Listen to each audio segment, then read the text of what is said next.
The transfer rumor mill is spinning once again, and one of football's most recognizable figures could be making a dramatic return. The special one, José Mourinho, is reportedly on the verge of coming back to English football. The big question, however, is which club might welcome him next.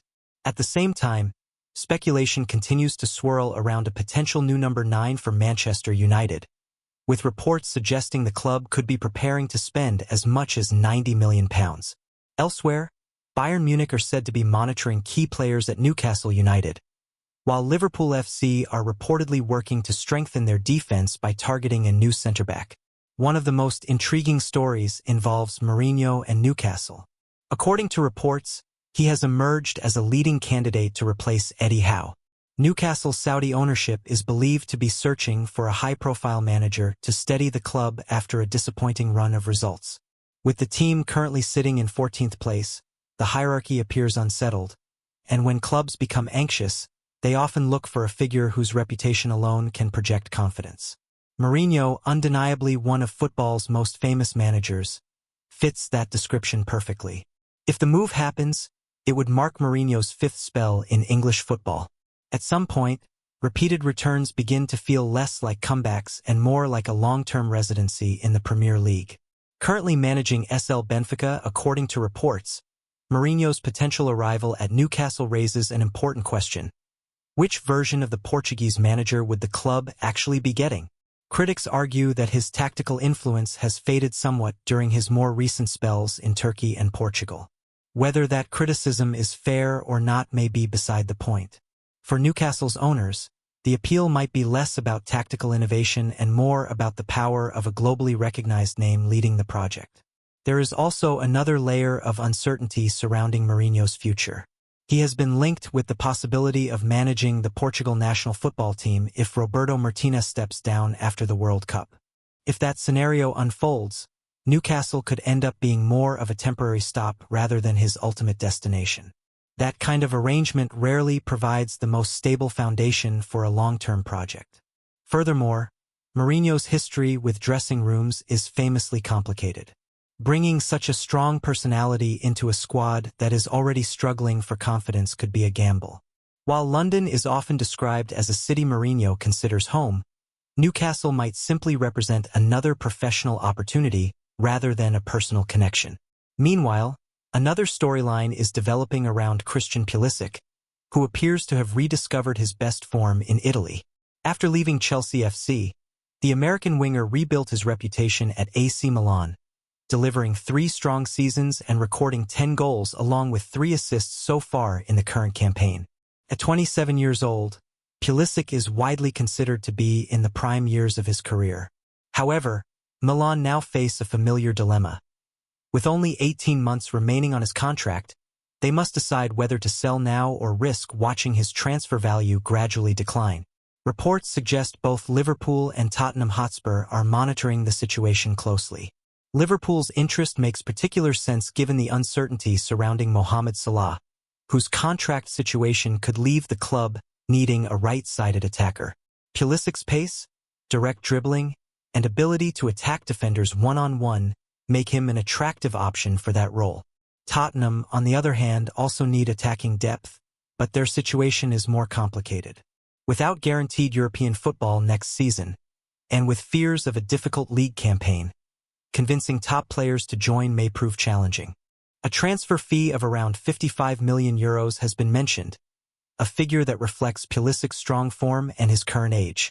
While he may not be considered a global superstar, he has evolved into a reliable and productive wide attacker who appears to have overcome the injury struggles that once plagued his career.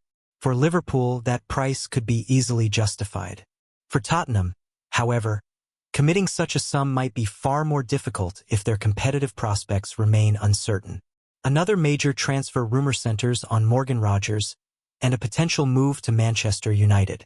The reported £90 million price tag alone suggests that United are more than casually interested. According to reports from Sky Sports journalist Sasha Tavalieri, exploratory conversations between United and Aston Villa have already taken place, even before the transfer window has officially opened. That kind of early movement indicates a club that knows exactly what it wants and is prepared to act quickly. While £90 million might initially sound excessive, Aston Villa's current position near the top of the Premier League table gives them little incentive to sell cheaply. Rodgers' numbers back up the valuation as well. Across 116 appearances, he has been involved in 52 goals, including 13 goal contributions in the Premier League this season alone. Villa didn't invent that price tag out of thin air. It reflects both his productivity and his growing importance to the team. One key condition could shape the entire deal. Reports suggest Rodgers is only willing to move for a club that can offer Champions League football. That requirement reveals a great deal about how the player views his career at this stage. Rather than joining a long-term rebuilding project, he wants to compete on the biggest stage as soon as possible. Interestingly, there are also suggestions that Rodgers feels a genuine attraction to the idea of playing at Old Trafford, an element that would certainly suit Manchester United's ambitions if negotiations progress further. According to Sasha Tavalieri, the player himself is very open to the potential move. There is also an interesting personal connection behind the scenes. Michael Carrick previously managed him at Middlesbrough FC, and relationships like that often leave a lasting impression on a player's career. The first manager who truly believes in a young footballer tends to remain influential long after the player has moved on. Because of that history, the situation looks relatively straightforward on paper. Manchester United have a player who is open to the transfer, a clear valuation from Aston Villa, and a personal connection that could help smooth negotiations. However, there is a crucial detail that sometimes gets overlooked. United still need to secure European qualification for next season. Without that, the entire scenario changes. Morgan Rodgers has reportedly made it clear that any move would depend on playing in European competition, particularly the Champions League. That condition means United cannot afford to hesitate for too long. Their league position will ultimately determine whether the transfer becomes a realistic possibility or simply remains an ambitious idea. At just 23 years old, Rodgers would not be joining the club as a gradual project. He would arrive with immediate expectations and pressure to perform at the highest level. That raises an important question. Is £90 million the right price for Rodgers at this stage of his career? And can United's current league standing truly justify such a move? Meanwhile, in Spain, the future of Hansi Flick at FC Barcelona appears increasingly secure, at least for now. Reports from Catalan media indicate that Flick has verbally agreed to extend his contract until 2028. His agent, Pini Zahavi, is said to have already reached a handshake agreement with the club's leadership. Flick's current deal runs until 2027, meaning the proposed extension would only add an additional year. But symbolically, it represents the club's continued trust in his leadership. Joan Laporta has even spoken publicly about the club's intention to extend Flick's contract, stating that the manager is happy in Barcelona and that the club wants to keep him long-term. Statements like that from a club president usually signal genuine support, since executives rarely speak so openly about coaches they are planning to replace. Flick himself, however, appears to prefer waiting until the end of the season before signing anything officially. That could be interpreted either as professional focus on the current campaign or simply a cautious manager keeping his options slightly open. One detail that stands out is that Flick, who historically prefers shorter contracts, seems comfortable enough at Barcelona to consider staying longer. That suggests a certain level of satisfaction with the environment he has found at the club. Interestingly, he has not demanded a dramatic overhaul of the squad. Reports suggest he has requested just one specific transfer target rather than pushing for sweeping changes. Whether that reflects confidence in the existing team or quiet acceptance of the club's financial limitations remains open to interpretation. Those financial realities continue to hang over Barcelona regardless of managerial stability. The futures of several key players, including Robert Lewandowski, Andreas Christensen, and Marcus Rashford, remain unresolved. The club's economic situation, which has been a recurring challenge for years, still influences every major decision. Extending Flick's contract does not solve those issues. It simply ensures that the same manager will be guiding the team while the club works through them. In many ways, it represents stability on the bench while uncertainty continues everywhere else. something that has become almost typical of Barcelona in recent seasons. Elsewhere in the transfer market, Anthony Gordon could soon become one of the most expensive players available. Newcastle United are well aware of his growing value, and several major European clubs appear to be monitoring the situation. Reports indicate that Bayern Munich have joined the race for the 25-year-old winger. Both Arsenal FC and Liverpool FC are also believed to be interested.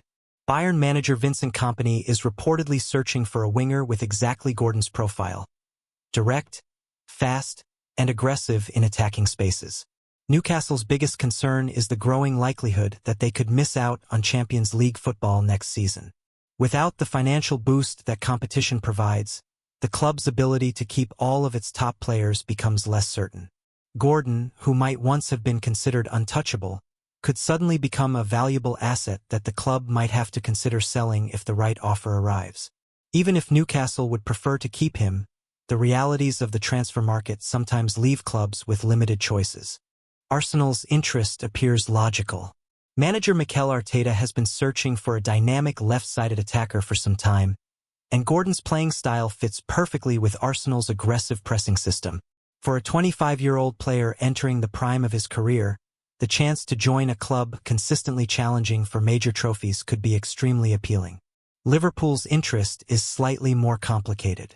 While they admire Gordon's qualities, the injury situation involving Hugo Ekitike has reportedly shifted some of the club's priorities, meaning that signing a striker may now take precedence over recruiting another winger. In reality, transfer races involving multiple clubs rarely unfold as neatly as they appear in headlines. When three clubs are linked with the same player, it often means one of them is genuinely preparing a serious offer while the others are simply monitoring the situation and waiting to see how the price develops. In many transfer windows, only one club ultimately steps forward with a decisive bid, while the rest remain observers, ready to move only if circumstances change. On the surface, interest from three major clubs sounds like the perfect situation for a player. But in reality, it is rarely that simple. Anthony Gordon is clearly talented enough to play for any of the clubs currently linked with him: Bayern Munich, Arsenal FC, and Liverpool FC. His quality is not the issue. The real concern is where he might actually play consistently. At Bayern, the attacking line already functions effectively, which could limit opportunities. Arsenal have their own established attacking system and depth on the wings. Meanwhile, Liverpool may end up prioritizing a striker before spending heavily on another wide player. Being wanted by several clubs might look ideal from the outside, but choosing the wrong destination could leave a player stuck on the bench, starting only occasionally before fading into the background. Another significant transfer story involves Rafael Leão, who is reportedly considering a departure from AC Milan. His agent, Jorge Mendes, is said to be actively exploring potential buyers. Reports suggest that FC Barcelona have already been offered the chance to sign the Portuguese forward in a deal that could involve Ferran Torres moving in the opposite direction. Although Leão has not enjoyed his most dominant season, partly due to physical setbacks, his numbers remain respectable: 10 goals and 2 assists in 26 appearances. At 26 years old, he believes the time may be right for a new challenge, and he has reportedly made that clear to Mendes. The financial aspect of the potential transfer is particularly interesting. Just 2 years ago, Milan were demanding around €150 million for Leão and refused to negotiate below that figure. Now, the situation appears to have shifted significantly. The current asking price is believed to be closer to €80 million. If Torres were included in the deal, Barcelona's effective cash payment could drop to roughly €40 million. However, nothing has been finalized yet. Joan Laporta and sporting director Deco still need to evaluate the proposal carefully. One factor working in Leão's favor is that Barcelona manager Hansi Flick has reportedly admired the player for years. Previously, Barcelona simply lacked the financial flexibility to pursue the deal. Now, circumstances may have changed enough to make it possible. There is also a potential connection to Real Madrid CF. Club president Florentino Perez is believed to be searching for another forward to strengthen Madrid's attack. Leão fits the type of explosive attacker the club often targets, but such a move would likely depend on the future of Vinicius Jr. His contract runs until 2027, and although reports suggest he will eventually renew, that renewal has not yet been finalized. Until it is, speculation about alternative attacking options continues to circulate.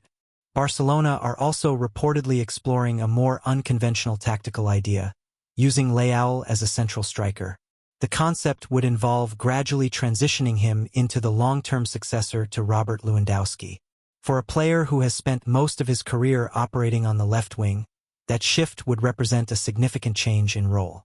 Whether it reflects genuine tactical planning from Flick or simply a creative justification for signing him remains unclear. Either way, the discussion appears to be more than simple rumor. Meanwhile, Liverpool are facing a much more practical issue in defense. Everyone inside and outside the club recognizes the need for another centre-back. Virgil van Dijk will turn 35 in July and has already played an exhausting 49 matches this season. Not because the schedule was gentle, but because the team lacked reliable alternatives. Concerns surrounding Ibrahima Konate and his availability have only deepened the problem. At times, having two fully fit central defenders has begun to feel more like luck than proper squad planning. Relying on one elite defender to carry such a heavy workload has shifted from strategy to necessity, and that approach cannot continue indefinitely. One name now reportedly climbing Liverpool's shortlist is Marcos Senesi of AFC Bournemouth. The 28-year-old Argentine centre-back is left-footed, calm in possession, and experienced in the Premier League. Crucially, he could be available on a free transfer after informing Bournemouth that he does not plan to sign a new contract. His representatives have been exploring options across Europe, and several clubs have shown interest.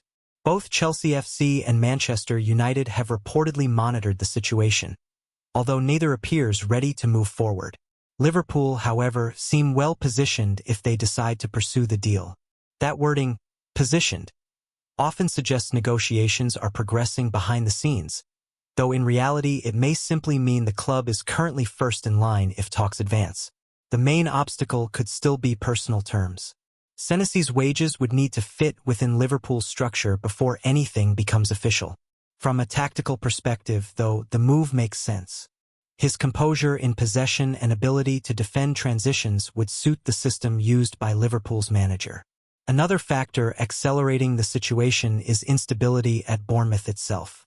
The club is also preparing for a managerial change, with Andoni Iraola expected to depart. Such uncertainty often pushes transfer decisions forward more quickly than planned. For Liverpool, the logic of the deal is clear. Acquiring an experienced Premier League defender without paying a transfer fee would strengthen a squad that has already pushed its current defensive resources to the limit this season. The only remaining question is whether the financial details can be aligned before other clubs decide to enter the race.